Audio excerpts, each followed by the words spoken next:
A'udzubillahi minasyaitonirrajim. Bismillahirrahmanirrahim. Wa bihi nasta'in ala umurid dunya waddin wa sallallahu ala Muhammadin wa alihi thayyibin at-tahirin. Kullu nafsin dha'iqatul maut. Shadaqallahul aliyyul azim. Alhamdulillah bertemu kembali dalam pelajaran akhlak.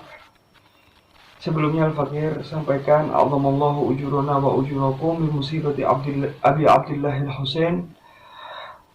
Bela sungkawa sedalam-dalamnya untuk antum atas musibah Abu Abdillah Al-Husain alaihi salatu wassalam.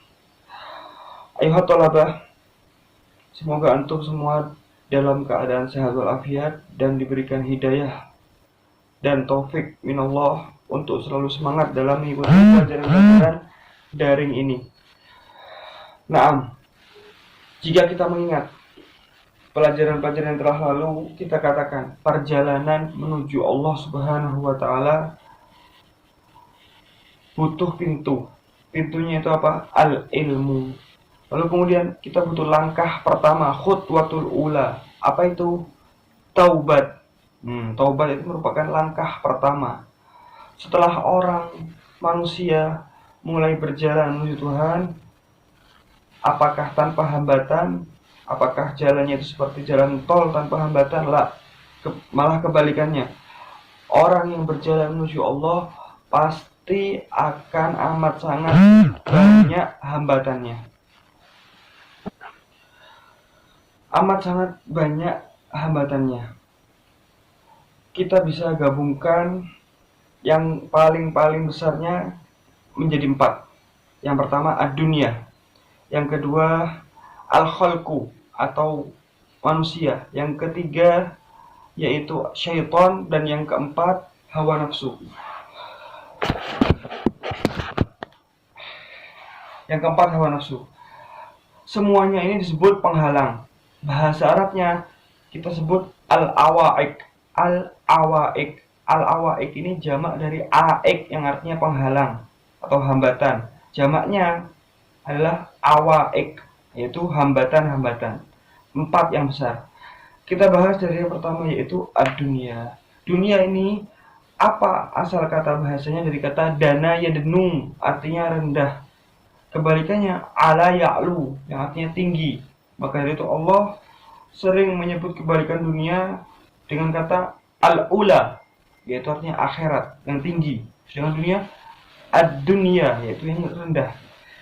Dalil tentang kerendahan dunia, adakah dalilnya? Ada 2 dalil, yaitu dalil nakli dan dalil akli. Dalil nakli itu dalil secara riwayat, sedangkan dalil akli adalah dalil secara akal. Dalil nakli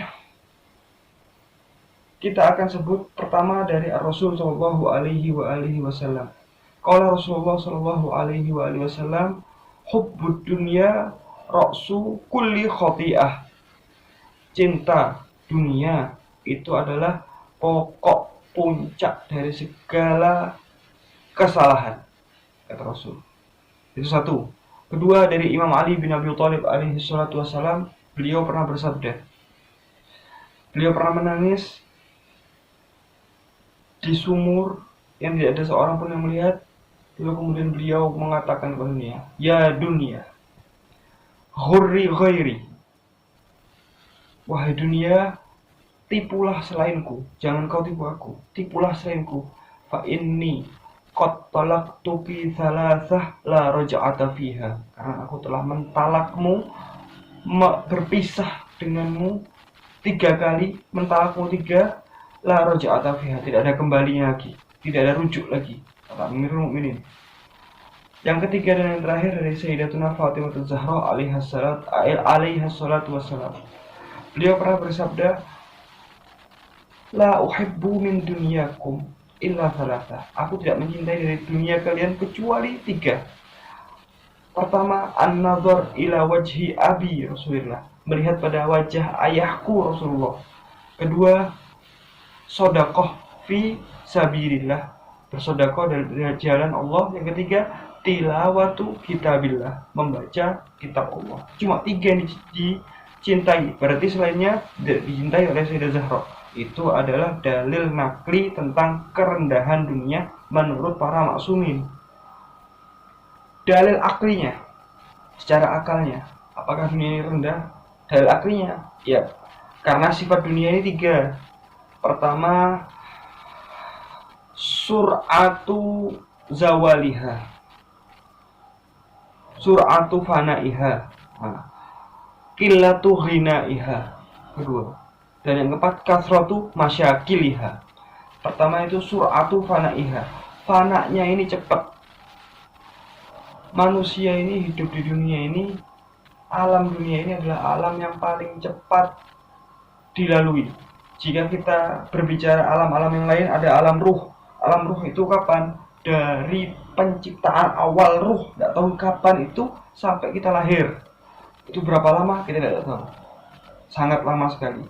Kemudian setelah dunia ada namanya alam barzakh. Alam barzakh itu dari kita mati sampai hari kiamat. Berapa lama itu? Tidak tahu. Kemudian ada alam akhirat, alam baqo, alam yang abadi malah. Tidak ada habisnya. Dari hari kiamat kita dihisab segala macam sampai tidak ada batas. Sampai abadi. Itu alam ketiga. Dan dunia, ya Allah, paling tua zaman-zaman sekarang ini kita anggaplah 200 tahun itu sudah jarang sekali. Hanya segitu dibandingkan dengan alam-alam lain yang paling sedikit waktunya dunia. Akan tapi yang paling banyak dilalaikan orang di dunia, paling banyak dimakmurkan orang di dunia. Padahal seharusnya orang memakmurkan rumah untuk rumah abadinya daripada rumah sementaranya. Seakan-akan antum dalam perjalanan, antum istirahat di rest area di pom bensin. Kalau pom bensin antum mikir, wah anak mau memakmurkan pom bensin dah.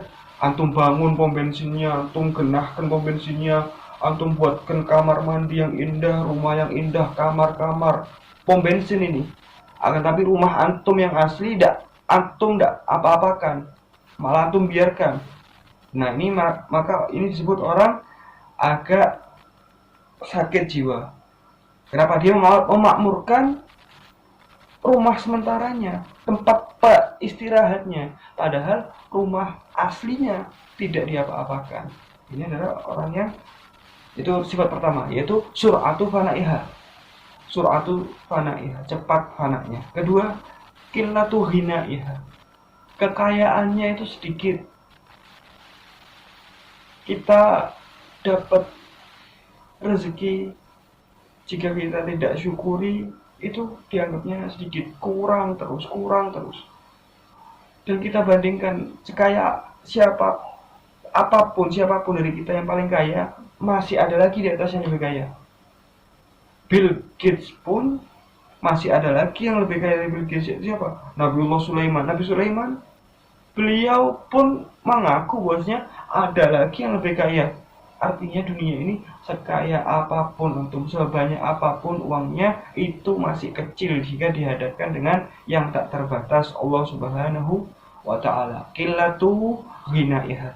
Dan yang ketiga, kasratu masyakiliha. Masalahnya banyak. Dunia ini tidak milih-milih. Orang kaya punya masalah, apalagi orang tidak punya. Orang sehat punya masalah, apalagi orang sakit. Semuanya disamaratakan oleh dunia. Semuanya dikasih masalah. Selama antum hidup di dunia, pasti ada masalah. Jangan merasa ana pengen hidup tenang di dunia. Tidak ada. Hidup tenang itu nanti di akhirat, bukan di dunia. Di dunia ini memang tempatnya masalah. Bahkan orang paling dicintai Allah Subhanahu wa ta'ala pun ketika beliau hidup di dunia, beliau banyak masalahnya. Yaitu siapa? Ar-Rasul sallallahu alaihi wasallam, orang kecintaan Allah, manusia paling dicintai Allah. Apakah ketika beliau hidup di dunia tanpa masalah? Lah, banyak sekali masalahnya. Bahkan kita tidak mampu untuk membayangkannya. Untuk membayangkan saja kita tidak mampu. Maka dari itu jangan pernah menyerah dengan masalah-masalah yang ada di dunia ini, karena memang kita ini disuruh untuk berjuang. Kalau antum mau ada masalah jadi mayit, nanti tidak ada masalahnya, entah antum di akhirat, entah antum di neraka atau di surga, itu terserah antum, nantinya terserah antum. Tapi jika antum memilih dunia, maka siap-siap banyaknya masalah. Maka dari itu kuatkan hati, tetapkan tekad, selalu berjuang demi kebahagiaan dunia dan akhirat. Nah, intinya hanya itu, khulasatul kalam.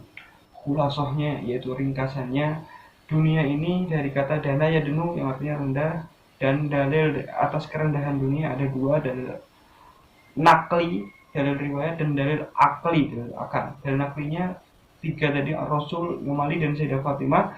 Dalil aklinya yaitu sur'atu fanaiha, cepat fananya, qillatu ghinaiha, apa sifat dunia itu apa, ghina, kekayaannya itu sedikit, wa kasratu masyakiliha, banyaknya masalahnya. Wa bihadza tamal kalam wa rufi'al maqam. Sallallahu ala Muhammadin wa alihi thayyibin at-tahirin.